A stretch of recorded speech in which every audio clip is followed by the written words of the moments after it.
In this video, I'm going to show you 5 ways to make money online with a small audience, primarily as a coach, a consultant, or an expert of some kind. Look, I've never been the guy who's been able to go viral, but these 5 things are what allowed me to build a 6-figure coaching business despite having a small audience. The first thing to do is to focus on fans, not followers. Followers grow your ego, but fans grow your income. Here are 2 of my videos that have completely different view counts. One is I paid for ChatGPT 4, so you don't have to. It got to 77,000 views. The other one is the best website builder for course creators with just shy of 900 views. Now I tracked the income that both of these videos made me, and I want you to guess, how much money do you think the one with 77,000 views got me? This video brought in a whopping $73. Not really going to live off of that. But now I want you to guess, how much money do you think the best website builder for course creators with just shy of 900 views brought me?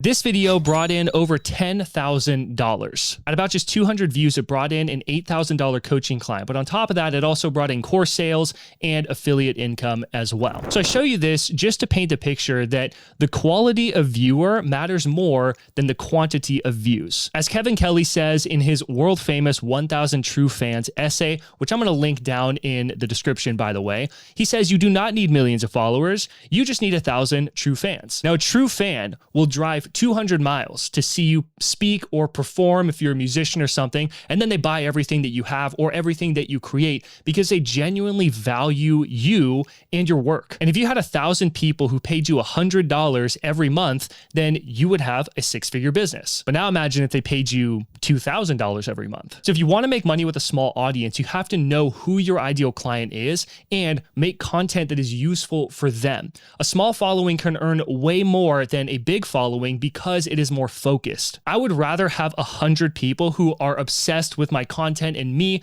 and they buy everything that I have, than have 1 million people who don't really care. When you focus on being useful to your target audience, you will get fewer views, but they will be people who actually value your expertise and want to buy from you. The next way to make money with a small audience is to solve painful problems and do the unscalable. Before you try making passive income, start by making active income. Now, there are 2 ways to grow a coaching business. The first one is hunting. And if that sounds aggressive, it's because it is. So hunting are things like direct conversations, cold DMing people, reaching out to people, going to networking events, speaking on stages. It's manual marketing and it requires work, but you can make money so much faster. Now, the other way to make money is gardening. So gardening is the long-term play. It's things like creating content, building your email list, creating digital products, and things that create scalability. Everybody wants a garden. They want to be able to just make a post and have clients come flooding towards them, or send out an email and make tens of thousands of dollars overnight. And I'm not saying that gardening is unimportant by any means. You should start building your garden as soon as possible. But hunting is what creates cash quickly. So I have a client named Jason, and when we first started working together, I helped him build his first higher ticket offer for his futures trading coaching. It was 6 months of coaching for $3,000. Now, I had Jason start building his garden from day one. So he was building his email list, but it was a slow grind. So to make him money fast, we started looking at what else he could do that wasn't scalable, i.e. hunting. Now, the thing about Jason is that he is a dad of 2 kids. He's also a full-time orchestral musician who's been making money on the side with futures trading, and then he found me and we started working to start building his coaching business. So we had this idea, what if you just talk to the people that you work with and ask them if they want to learn how to make some extra money on the side of their job that they're already doing because you've been doing that for years. And in just 2 weeks of starting up real conversations with his coworkers, Jason had landed $8,000 in his coaching business. So if you never garden, you will run out of energy, but if you never hunt, you'll run out of money. And by the way, if you want help turning your knowledge, your skills, your expertise into a profitable online business, but you really don't know where to start,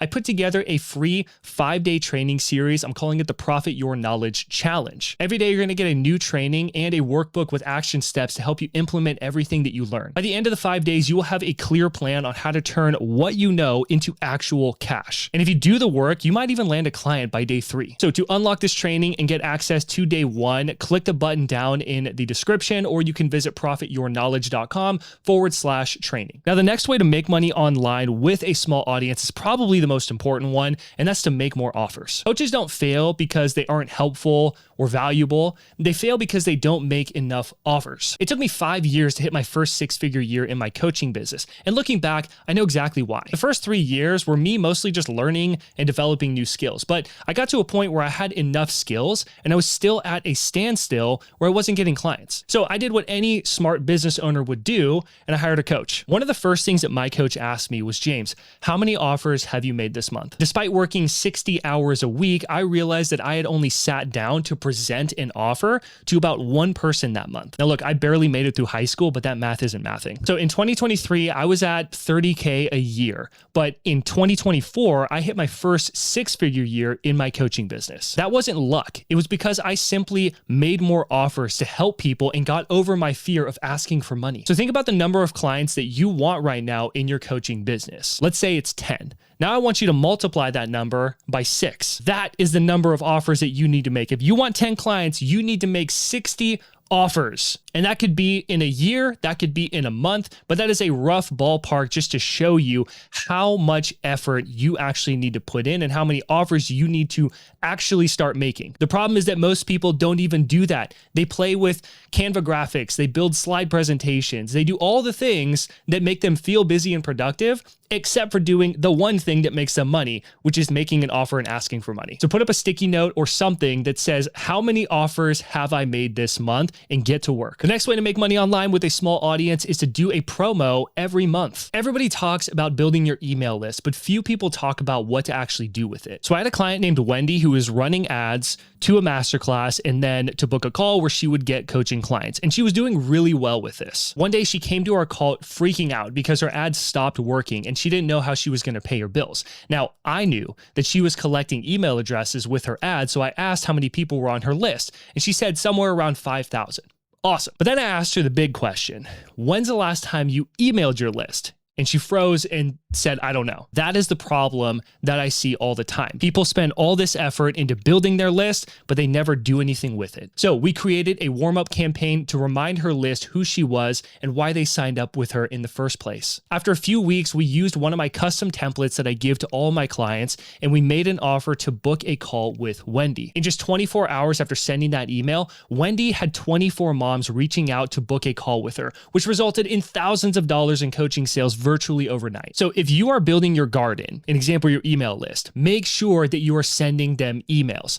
I love Gary Vaynerchuk's strategy and the book that he wrote called Jab, Jab, Jab, Right Hook. So the jabs are value that you present to your audience. The right hook is when you ask for something. It's give, give, give, ask, basically. So with your email list, share client stories. If your clients have a huge breakthrough, turn it into a story and just share that with your list. Share with them new content that you've made. Every time I make a YouTube video, I send it to my email list and address the problem and say, hey, we solved that problem in this video. Go watch it. And also show what you're doing in your life and how that relates to what you help your audience do. But every month, do at least one promotion to work with you. That's your right hook. This kind of ties back to what we just talked about, which is making more offers. The more offers you make in your coaching business, the more money you're going to make. Now, the next way to make money online without a massive audience is to refuse to compete on prices. If you start competing on prices, you will become a commodity. I used to constantly think about what other people were doing in their businesses, everything from their content to their offers to their strategies and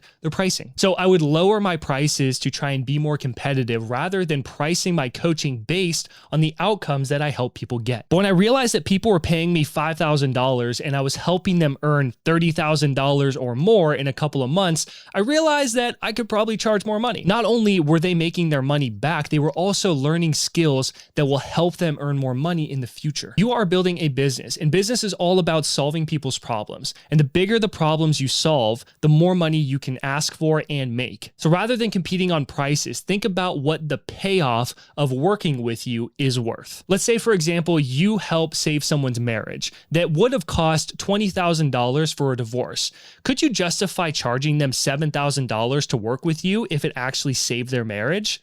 Absolutely, because the ROI is so clear. This is how we should think about pricing. Instead of focusing on what your competitors are doing, focus on what problems you can solve for your clients, get really good at them, and then price according to that, not what other people are charging. Charging more for the work that I do is one of the single biggest reasons I was able to hit 6 figures in my coaching business while working around 20 hours a week. So if you've been thinking about raising your coaching prices but have been feeling a little stuck, watch this video and I will help you double your coaching prices in just 10 minutes. If you thought this video was helpful, please give it a like and share it with someone that you think might benefit from it. It really helps push the videos and grow my channel. And if you have any questions about any of this stuff, leave a comment down below this video and I will get back to you as soon as I can. As always, take what you learned here, get out there, make something happen. I'll see you in the next one.